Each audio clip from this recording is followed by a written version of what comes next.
Hi, everyone. Welcome to our Lunch and Learn today. We're so glad that you could join us. My name is Stephanie Singer. I'm with the Nature Conservancy, and we're really excited today to have Lauren here with us from the Blanchard River Watershed Partnership telling us about a really exciting project. Just some logistics. You're welcome to type questions in the chat as you think of them, and then when Lauren's done with her presentation, we will have some time for questions. I'll turn it over to Lauren. All right, well, good afternoon, everyone. Thank you for having me give this talk today. I've always enjoyed coming to the Lunch and Learn programs in the past, so I was really excited to be able to participate in this today. But I am Lauren Sandhu. I'm the Watershed Coordinator for the Blanchard River Watershed Partnership. And today I'll be talking about a project, kind of a continuation of a project that we've had going here in Hancock County, and how we've been working to kind of marry conservation practices with agricultural production here in our part of the state. So to get started, I'll give a little information just about who the Blanchard River Watershed Partnership is. If you've never heard of our organization before, we are a 501c3 nonprofit organization based out of Findlay, Ohio, and our main focus is the Blanchard River Watershed. So we are a volunteer group. We have a board that consists of 14 people. And they're all volunteers. They come from several different backgrounds. So we've got educators on the board, retired engineers, business owners. We have representatives from the cities and villages within the watershed. So we have a really great diverse board, and they're all volunteers. So they're volunteering their time because they have a passion for water quality in Northwest Ohio. And then we have one employee, and that is me, the watershed coordinator. So one of our biggest objectives is just to make sure that we are doing our part in the public outreach and education aspect of the water quality world. So we work to make sure that people who live within the Blanchard River watershed know that they live in that watershed, that they understand the importance of watersheds, and that they understand the different issues that our watershed in particular is facing. So the Blanchard River watershed falls within the Western Lake Erie Basin and really consists of about 6 different counties or portions of those counties. So a good portion of Hancock County and Putnam County fall within the watershed. Also Allen County, Hardin County, a little bit of Wyandotte, and a little bit of Seneca. And we always kind of call the Blanchard River watershed the pig. The outline of it looks a little bit like a pig. So when we do different outreach programs, we try and get people to find where they live within the pig. So we are entirely grant funded. We've been around since 2006. And because we're grant funded, we work to collaborate with lots of different agencies and different organizations that are in our region. So we partner with a lot of these organizations to secure grant funding and to work on projects across county lines. And in order to get these projects on the ground. So since 2006, we have managed to secure over $11 million for our region and to help implement projects in that region. So some of the projects that we focus on are working with farmers directly to help them implement different best management practices like conservation crop installations, soil testing, conservation tillage practices, the installation of riparian buffers, buffer strips, grass waterways. And we also work to install things like rain gardens, wetlands, restored floodplains, which you'll see one of those today, and then just a lot of different education and outreach programs. We do a rain barrel competition. We do a lot of work with the schools in the area, and that's all possible because of the grants that we've managed to secure from both local, state, and federal sources. So in the Blanchard River watershed, and this is really kind of the case for most of the Western Lake Erie Basin, the leading pollutants that we're really focused on are excess sediments, bacteria. We've got issues with E. coli due to things like failing septic systems. And we also obviously have excess nutrients, mainly phosphorus and nitrogen. And those come from different sources, both urban and agricultural runoff or rural runoff in the form of non-point source pollution. So as it rains and we have precipitation events, that rain, it travels across the landscape and it takes a lot of stuff with it. And that can be sediments, nutrients, different pollutants, and they eventually make their way to our waterways. And obviously, if we have too much of those nutrients, that's too much of a good thing. And we end up with the algal blooms that we've been seeing in the western portion of Lake Erie. So the projects that we do here in the Blanchard River watershed, because the Blanchard does eventually meet up with the Maumee River by way of the Auglaize, and obviously the Maumee makes its way to Lake Erie. So the activities that we have here in the Blanchard River watershed definitely do have an impact on Lake Erie, and that's something that we want to make sure that we communicate to stakeholders within the watershed. So our projects then work to make sure that we're keeping those excess sediments and nutrients on the landscape, as opposed to allowing them to flow into our waterways. So one of the ways that we can kind of tackle those issues is by using different conservation practices and best management practices. So riparian buffers, grass waterways, wetlands, like I mentioned earlier, those are all really great best management practices that work to hold and retain and filter those nutrients out of runoff before it makes its way to our waterways. Restored floodplains and constructed infiltration areas are also a really great best management practice, especially when you look at places like Northwest Ohio, because we are susceptible to flooding here. That's an issue in Findlay. And restored floodplains, wetlands, those types of conservation practices can hold floodwaters. And by doing that, they can filter out the sediments and nutrients from that floodwater. And you can also then provide habitat for wildlife and pollinators in the process. So in Northwest Ohio, obviously a lot of the land that we have here is rural. So we have a lot of agricultural production. So when we do install these filtration areas, they're usually along rivers and streams and areas that typically flood. In other words, when farmers are planting these areas, their crop production is pretty poor just because of the persistent flooding.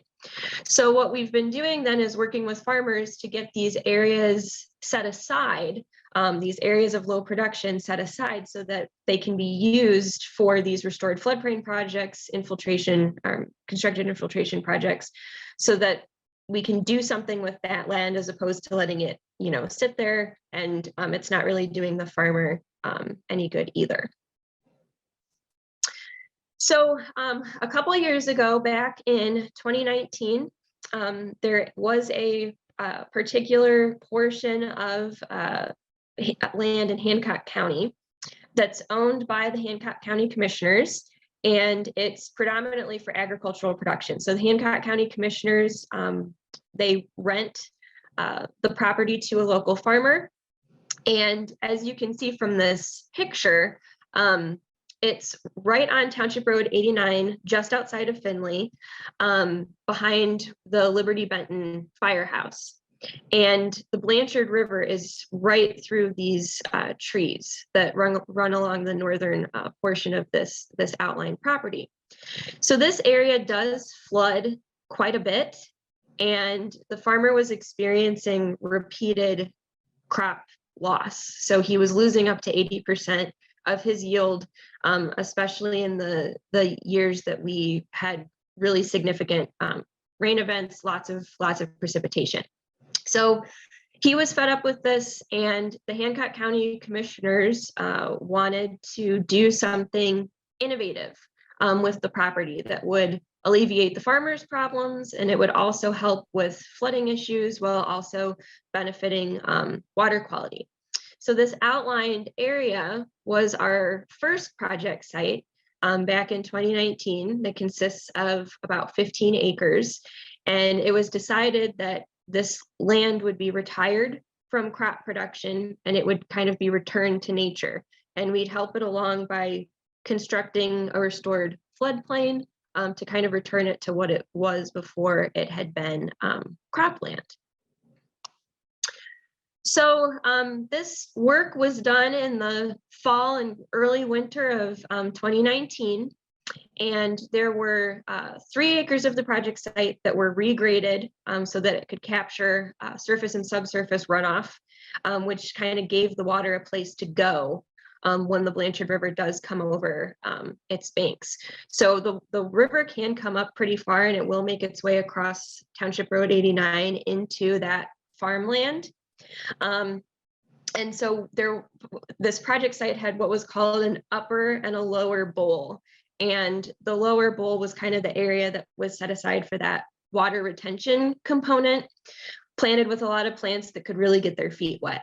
And then the upper bowl had more upland species and kind of caught that runoff as it was coming off of the agricultural land, which was left alone and is still in agricultural production today. So the 15-acre site, it was planted with over 2,000 native trees and shrubs, and it was seeded with Ohio native ground cover. And this has been really important because it's also created a wildlife habitat. So we've seen lots of pollinators and different wildlife, which I'll talk about later, out at this project site. So it's definitely doing its job. And by planting native plants have root systems which get deeper down into the ground. So they're able to filter out the sediment and nutrient that's in that runoff as it comes off of the landscape, preventing it from entering the Blanchard River. So it's kind of just like this giant sponge. And this is on a fairly well-traveled road. So as people drive by, they get to see the trees, they get to see the flowers, they get to see the wildlife that this is attracting, that this site has attracted. So it's really beneficial to the community in numerous aspects. So the trees that were planted, the components for the tree planting, it was volunteer hours. We worked with the Hancock County Commissioners, the Nature Conservancy, and the BRWP worked together on that project along with Hancock Soil and Water. And the project was funded through a 319 grant with the Ohio EPA, as well as with some funding from the ODA and the Nature Conservancy.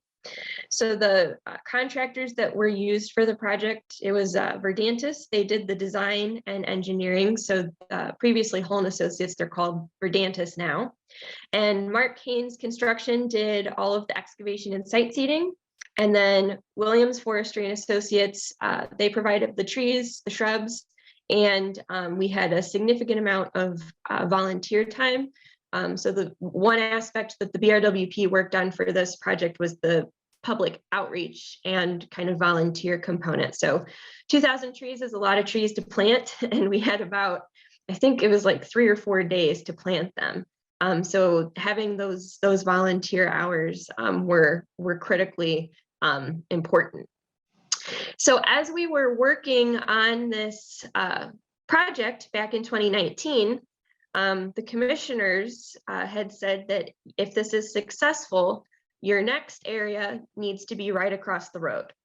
So in this picture on the right-hand side, you can kind of see the outline of our 15-acre plot. And I grabbed this from 2 different parts of the year. So the picture on the right-hand side came in the kind of late spring, just after we had a rain. And you can kind of see in that lower bowl area right next to the Township Road 89, there's 2 areas of standing water. And that's where that kind of flood retention aspect of the property comes into place. So when we do get rain and when it does flood, water does stand there for several days before it gradually kind of filters out and settles. So across the street from the 15-acre project site, you can see in the map that there's a little red marker on Liberty Landing, which is a boat launch that the Hancock Park District owns here in Hancock County. And right next to that boat landing, or Liberty Landing, is this kind of half moon shaped property. And this that property is also owned by the commissioners, and it's rented to that same farmer. And it sits even kind of lower in elevation than the 15-acre site across the road. So lots of crop loss, reductions in yield over in that particular area. So the Hancock County Commissioners knew that after we did this 15-acre site, kind of on the south side of Township Road 89, that we'd hit this half moon acre site on the northern side of Township Road 89. So that is the next project that we focused on. So after a couple years, we waited to see how the 15-acre site did. And in 2021, we went ahead and applied for funding through the Great Lakes Commission to get the next project site funded. So the half moon shaped kind of project area that's north of Township Road 89, it's about 7 acres in size, and it's low yield cropland. And the plan is to regrade it and plant it with lots of Ohio native plants, grasses and sedges. So we're not going to plant trees at this site. We're essentially going to make it more of almost like a wet prairie type habitat. So this will be a really critical wildlife and pollinator habitat. And it will be excavated so that it does provide kind of additional floodwater retention. And then it will also, just like the site across the road, it'll capture and filter out sediments and nutrients before they make their way to the Blanchard River. So this project was funded through a Great Lakes Sediment and Nutrient Reduction Program grant through the Great Lakes Commission. We were awarded the grant in October of 2021. It was for just over $129,000. And we decided to work with Verdantis again to conduct the engineering and the design, as well as Mark Haynes Construction. They both worked on the project in 2019, so they're very familiar with the area, they're very familiar with the site. So they're working on this project as well. And there is a pretty significant education and outreach component to this site. It'll essentially serve as a living laboratory where the BRWP will be able to come in and lead different education and outreach events to show people how you can have conservation practices used in a rural landscape, and how those two different types of landscapes can kind of come together to improve both agriculture and water quality overall. So Findlay City Schools is one of our partners on this project because of that education and outreach component. And that's kind of going to be the next piece of this project that we talk about here today. So this spring, Findlay City Schools reached out to the BRWP, and their 6th grade students were looking for kind of a real world project that they could tackle and research and come up with solutions for. And they were aware of the project that we had worked on in 2019, and they had actually reached out to us in 2019 as we moved into 2020 to see if the students could do something with the 15-acre property. And then COVID hit, unfortunately, and kind of put that on hold. So they found out that we were doing this new 7-acre site just across the road from that 15-acre site. And they wanted to see if we'd be willing to work with the students and teach them about this site. So we ended up working with all of the 6th grade students at Donnell Middle School, which was over 200 students. And we hosted those students at the University of Findlay's campus in the Mazza Museum. The Mazza Museum has a new addition to their building. It's the Joseph and Judith Conda STEAM Education Center. And it's this really neat space where students can come in and get messy and problem solve and do all kinds of experiments. So it was kind of the perfect spot to do this. So essentially what the students did leading up to these kind of soil and water conservation programs that we had in May of this year in the classroom, before the students even came to the Maza, they learned about soil erosion, water erosion. They learned about watersheds. They learned about conservation practices. And then they kind of tested that knowledge when they came to work with us at the Maza. So we went to the project site and grabbed soil samples from different parts of the project site. And the students had to do soil texture and composition activities and experiments to learn about the soils at the project site. And they also built these troughs, which you can kind of see in this picture on the center of the screen here, where they planted the troughs with different types of soils and different types of plants. And we put those troughs on this magnetic water wall. And this wall is able to replicate rainfall so that students in real time could watch how plant roots and soils respond to water erosion. So knowing what they learned about soil and water erosion, it allowed them to kind of look at the soils that were present at the Township Road 89 site and see how they would respond to runoff and water erosion. So the students looked at the soils. They were able to determine the soil sites that were present at the project site. They also researched native plants that are commonly used in restoration projects like this.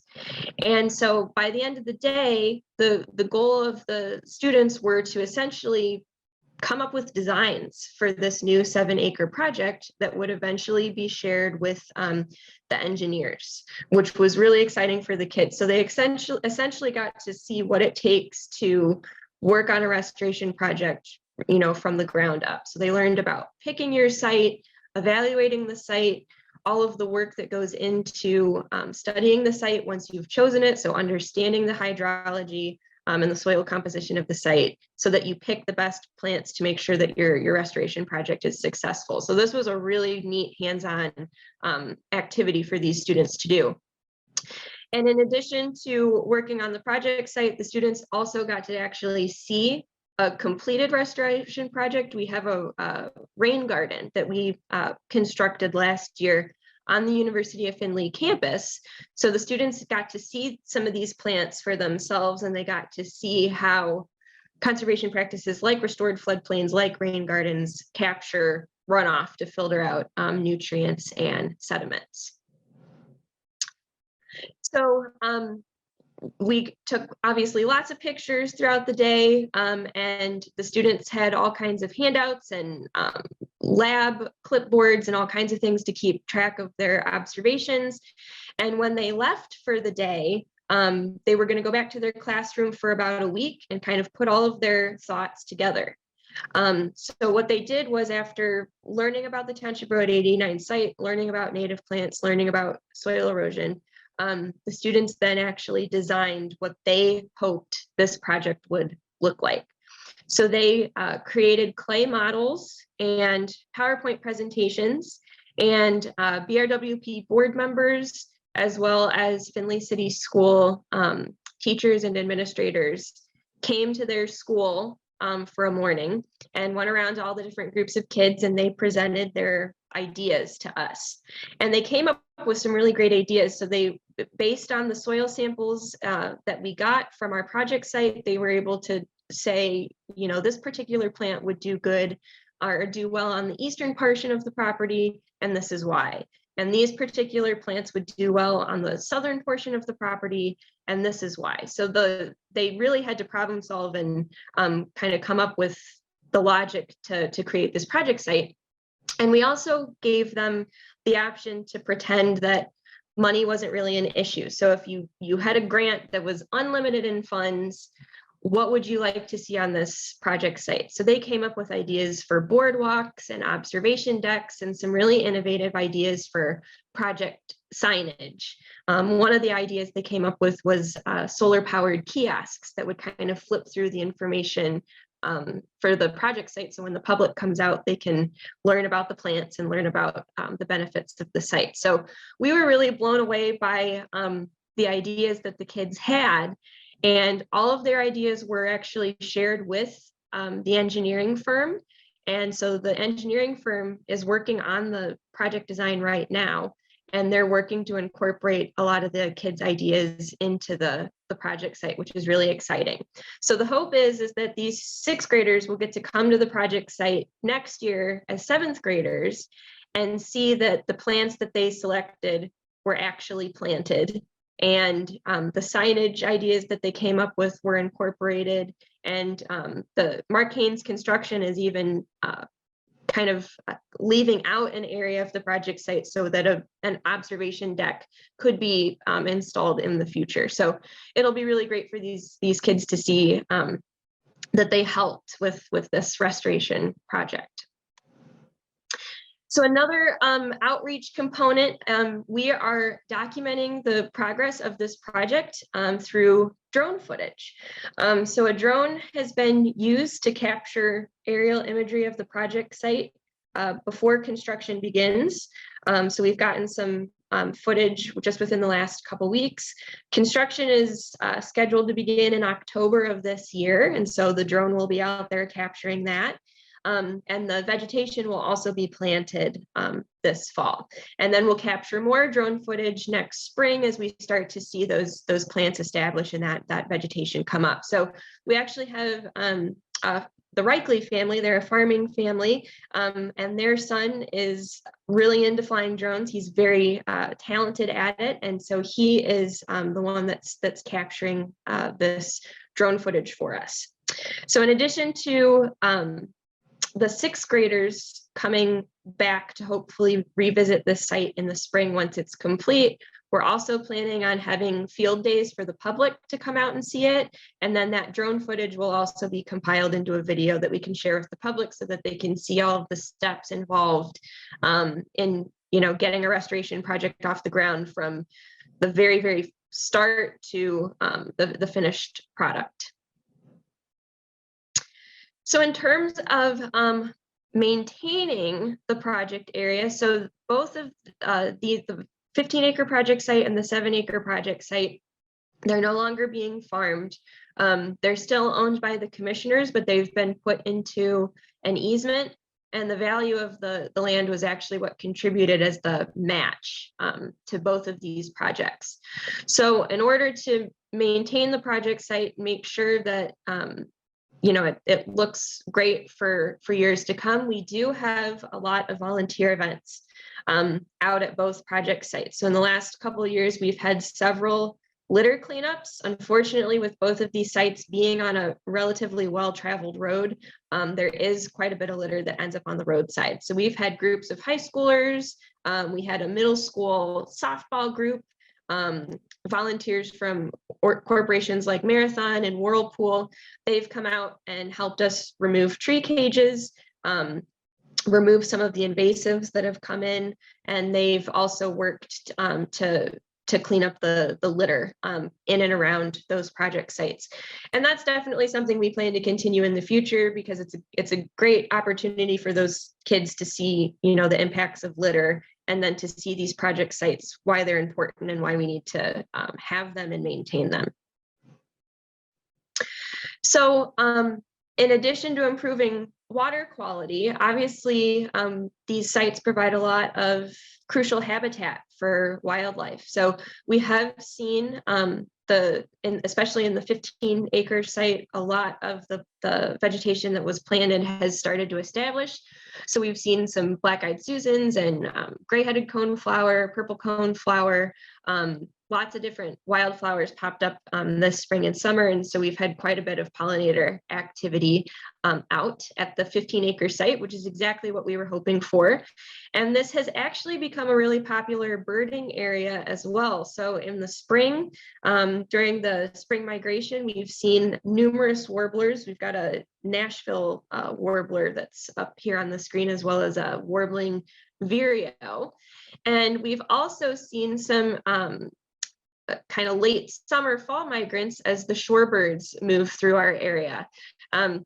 So we've lots of really interesting shorebirds. So this has definitely become a popular birding site. So we've seen semi-palmated plovers, we've seen lesser yellowlegs, least sandpipers, blue herons. There was a sandhill crane out there at one point, which was very exciting.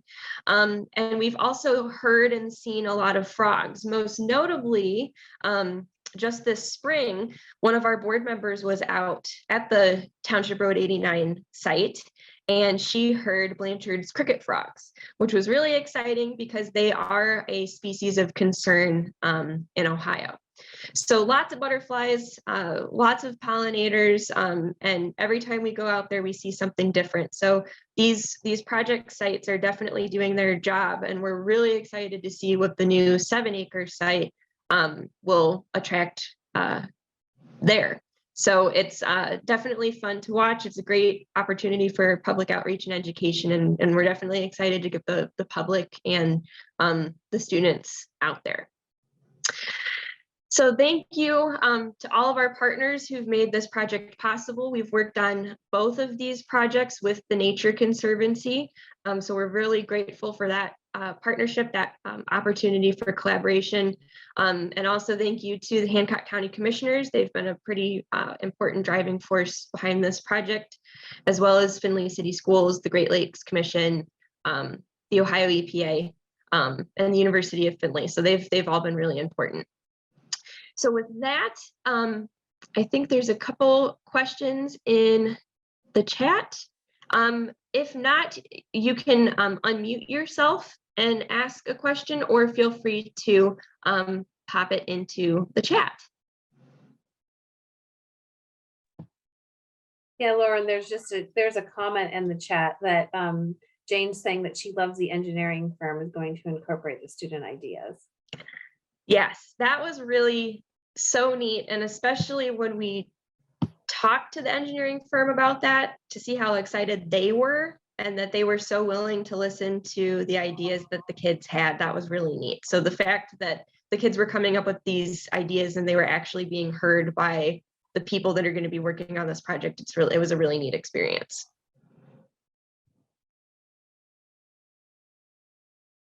Yeah, if there's any other questions or comments, you're welcome to come off mute and make those. And so we'll give a little while for you to think of your questions. I do have a question, Lauren. Yeah. Earlier in your presentation, you had mentioned working with farmers on some unproductive land. Mm-hmm. I guess my question is, how do you go about finding, I guess, those farmers or locations, or are they approaching you? Yeah, so it's kind of been both. One way we've done that is we've actually partnered with another organization. They're called the West Central Ohio Land Conservancy, and they work with a lot of farmers, and there's been lots of instances where they've been in touch with farmers who want to start using conservation practices on their land, and they say, well, I've got this one area, but it's really wet and I can't do anything with it. So that's when we kind of come in and say, well, here are some things that you could potentially do where you'd still own the land, but you could convert it into a kind of a wetland space or a restored floodplain type area. But yeah, every once in a while we'll have someone reach out to us that they're just frustrated and they'll say, you know, I don't know what to do with this anymore. Can you help me out? Awesome, thank you. Yep.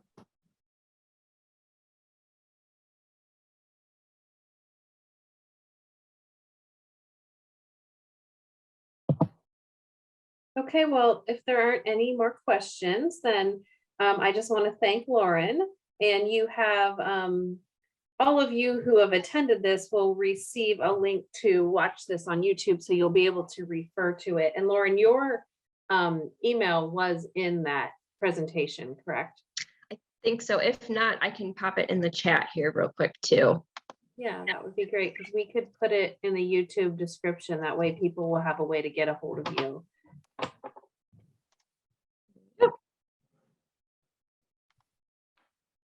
Oh, great. Thanks, Lauren. And thank you all for attending. We appreciate your interest, and we look forward to seeing you at the next Lunch and Learn. Thanks a lot.